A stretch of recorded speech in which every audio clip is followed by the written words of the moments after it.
What's up, guys? Today I wanted to do a review on this Ibanez Gio. I was in the market for a guitar that had a whammy and I didn't want to spend a lot of money. Watched a couple reviews on it. They said it was really good, and this is just my 2 cents on it. It sounds good. The pickups or the humbuckers and the single coil, I don't got a problem with the sound. It sounds fairly good. What I do have a major problem with was this whammy bar. A lot of slop. So I'll link a video in the description. You can see how I fixed that. The setup on this particular one and the other one, wasn't very good. So I did a full setup. The neck relief wasn't correct.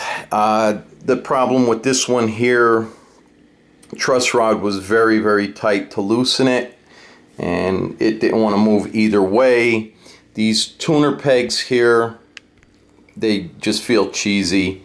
These string trees, I'm gonna probably replace them. I just don't like them. The wraps on the strings, not bad. They did good. 3 wraps, that's what I like. I lemon oiled the fretboard. People were saying that they had problems with their tone and volume pots sticking. That's not the case on either of the guitars that I got. I'm not a real fan of Fender, the Strat or anything like that. Anything that has this type of bridge, I don't like to begin with.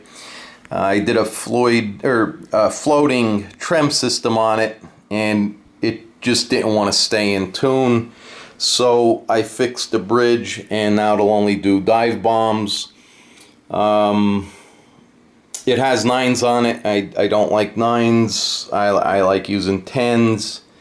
What else can I say about it? Other than that,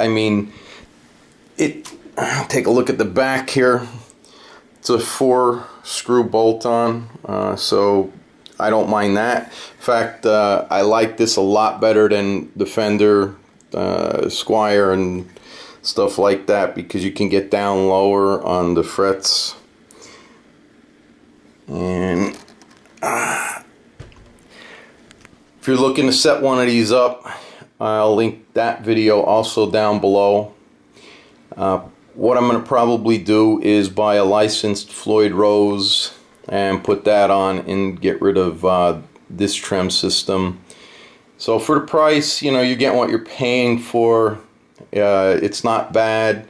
It's a fairly light guitar.